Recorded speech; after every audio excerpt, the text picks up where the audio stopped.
Boa tarde, Itapema. Começando mais um direto do plenário desta quinta-feira, dia 5 de novembro. Estou com Juliano Oliveira, como sempre. Como é que tá aí na Câmara, Juliano? Tudo certo? Aqui tudo tranquilo, Matheus. E no estúdio, como é que tá? Tudo certo também. Tá um pouco frio, né? Não sabe se esquenta, se esfria. Que verão que não chega Esse tempo nunca. tá meio doido. Esse ano tá estranho. Juliano, terça-feira agora a gente teve uma cerimônia de posse, né? Do Dr. Magnus. Ele entrou no lugar do vereador Iagã e fica por 30 dias, né? Como é que aconteceu isso na terça?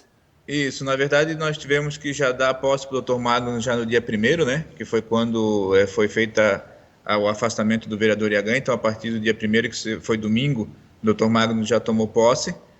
Como ele já havia feito o juramento nessa legislatura, porque ele já havia assumido como suplente em outra oportunidade, não houve a necessidade dele fazer o juramento novamente, mas correu tudo tranquilo. O Dr. Magno já usou a tribuna, gosta muito de fazer isso, né?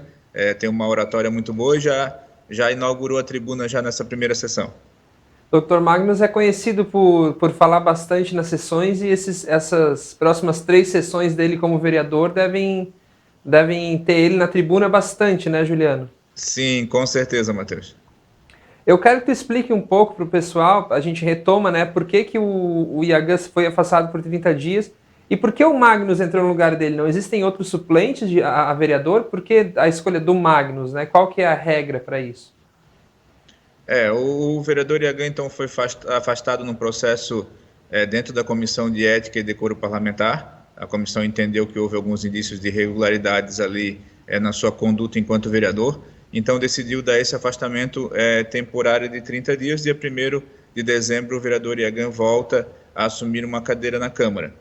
O vereador Magnus, na verdade, não é uma escolha, é uma imposição, né? Porque o vereador Magnus é o primeiro suplente da coligação que elegeu o vereador Iagã, que elegeu o vereador Ari. Então, sempre que esses vereadores que eram daquela coligação se afastarem por algum motivo da Câmara, quem assume é o primeiro suplente. Lógico, se o primeiro suplente por algum motivo não quiser assumir ou não puder assumir, o segundo suplente, depois o terceiro e assim por diante. Certo, Juliano, nessa última sessão, então, a gente teve também alguns projetos de lei. Na sessão passada, que teve a votação da Comissão de Ética, a pauta foi trancada, né? E os projetos foram votados nessa terça. A gente tem um projeto interessante de se comentar, eu acho, que fala sobre o retorno às aulas aqui em Itapema, né? Ele estipula algumas regras. Isso, até é interessante tu levantar essa questão, Matheus, que muitas pessoas vêm questionando a gente, dizendo que a Câmara autorizou o retorno à aula. Não é isso que esse projeto vem fazer. Esse projeto vem dizer que a partir do momento que as aulas retornarem, quais os procedimentos que a educação tem que tomar, os cuidados que ela tem que tomar com relação ao retorno à aula. É lógico que esse retorno vai ficar condicionado a uma liberação do governo do estado, com relação à aprovação do plano que se criou, né, que está se criando em todos os municípios. Cada município ficou responsável de fazer o seu plano de retomada do ensino. Itapema não é diferente, está fazendo o seu plano, encaminha para a Secretaria de Educação do Estado e a Secretaria de Saúde, que são competentes para liberar ou não esse retorno. Então, esse projeto de lei recebeu 8 emendas da Comissão de Legislação e Justiça, adequando algumas situações, e ele determina, então, quais são os procedimentos que as unidades escolares têm que tomar para poder fazer o retorno. Quem quiser saber mais detalhadamente os procedimentos, pode pesquisar no site da Câmara? Exatamente, é o projeto de lei número 63, ele fica disponível lá na nossa página. Ele foi aprovado e agora aguarda, então, a sanção da prefeita. Exato. E aguardamos, então, esse plano de retomada do ensino, que é o plano maior, né, que vai determinar, aí, dependendo da aprovação do Estado, quando que as aulas vão reabrir no município de Itapema. Tive notícia, parece que Balneário Camboriú já conseguiu e já retomou as aulas. Vamos ver como é que vai ficar essa situação. Itapema não, Santa Catarina volta a figurar aí no noticiário como um agravante dos casos de Covid, então vamos ver como é que vai ficar nos próximos dias. A região da Grande Florianópolis já voltou para o estado de nível gravíssimo, né, vermelhinho no mapa. Algumas outras regiões subiram para nível grave. Vamos ver como é que fica, né? Porque até então o governo estava trabalhando com um nível de contágio, né, para liberar ou não. Vamos ver como é que acontece agora com a nova governadora interina. Exatamente, Matheus. Só para então terminar esse assunto, os vereadores de Itapema não aprovaram o retorno às aulas. Eles aprovaram uma série de medidas caso as aulas retornem. Exatamente, é bem isso, Matheus. Tá, teve assim mais... como outros projetos de lei que foram aprovados na noite de ontem com relação ao Covid, com relação ao trato com animais e outras situações referente a essa situação do Covid. Certo. Teve também aquele das vacinas, né? Obrigatoriedade de vacinas em creches. Tu consegue falar um pouco sobre isso? Há um projetinho de lei dizendo que o Poder Executivo pode ir às creches e conseguir e fazer a vacina das pessoas, né? Outro projetinho muito interessante também que foi aprovado na sessão vem com relação ao trabalho na praia, né? O pessoal aí do ambulante, o pessoal que trabalha com milho, com churros, é um ano muito difícil, tiveram bastante dificuldade de conseguir levantar o dinheiro para pagar o alvará, e os vereadores sensíveis a essa situação prorrogaram então até o dia 20 de novembro o prazo para pagamento do alvará, senão eles acabariam perdendo pontos, gente aí de pontos mais de 20, 30 anos trabalhando na praia, e poderia acabar ficando sem. Então os vereadores prorrogaram excepcionalmente para essa temporada o pagamento também do alvará e o sorteio para quem não tiver condições de pagar, que daí outra pessoa vai acabar pegando esse ponto, né?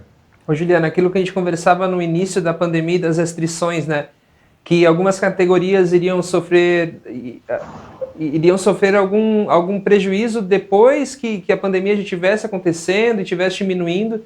E isso a gente vê agora, né? Nessa questão do alvará, por exemplo. E os vereadores estão cientes e trabalhando para tentar, pelo menos, amenizar esses prejuízos. Os reflexos vão aparecendo, né, Matheus? A gente sabe que tem algumas áreas que acabaram ainda, vamos dizer, vendendo ou faturando mais do que em outros períodos, mas uma grande maioria está sofrendo agora até com a escassez de material. A gente vê a construção civil reclamando com falta de cimento, falta de tijolos, falta de insumos na saúde. Vamos passar por alguns momentos complicados em algumas situações que a gente vai ter que analisar ponto a ponto. Lembrando que as regras de distanciamento continuam, a gente não tem nenhum decreto de lockdown como a gente teve no começo, mas os números estão crescendo, então é importante que as pessoas fiquem cientes, né? Sair de casa só quando necessário, afastamento, a Câmara continua também com as regras de sanitárias para receber o pessoal. Exato, nós estamos com alguns questionamentos, Matheus, também com relação ao concurso, que vem agora dia 22/11, a semana seguinte às eleições. O pessoal está questionando se realmente vai ter ou não. É lógico que a gente está acompanhando toda essa evolução do Covid, se vai ter um agravamento maior ou não. A princípio está mantido dia 22/11, até porque nosso entendimento, se pode haver uma eleição onde tem um aglomero muito maior de pessoas, não há por que não acontecer o concurso da Câmara. Mas é lógico, se houver um agravante muito maior aí na nossa região, podemos pensar em prorrogar novamente o concurso. Juliano, para terminar então, vamos começar já a falar de algo que a gente vai falar mais no programa seguinte, que é o programa, a semana da eleição, né? A eleição é dia 15. A partir do dia 15, com os resultados, quando os resultados saírem, tudo volta ao normal, a gente vai poder voltar a trabalhar normalmente na Câmara, as redes sociais retornam. E quando é que os novos vereadores assumem? Eles já assumem na próxima semana ou é só ano que vem? Não, o vereador eleito ele fica ainda aguardando a Justiça Eleitoral fazer a diplomação deles, porque quem diploma os vereadores é a Justiça Eleitoral, e a posse dos novos vereadores acontece sempre no dia 1º de janeiro. Historicamente, há uma divergência entre o nosso regimento interno e a lei orgânica. Nosso regimento fala em 10 horas da manhã, a lei orgânica fala em 15 horas da tarde. Então a gente prefere adotar o das 15 horas, até porque acabou-se de passar uma virada do ano, e dia 1º é quando ocorre a posse então do prefeito, do vice-prefeito e dos vereadores novos. Tudo isso na Câmara, né? Tudo isso na Câmara. Certo, e a partir do dia 15, depois que o resultado sair, o trabalho volta ao normal também na Câmara, né? De redes sociais e tudo. Exatamente, essa retirada das redes sociais, da maioria das propagandas e coisa que a Câmara acaba fazendo, exatamente para não haver nenhum tipo de desequilíbrio nas eleições.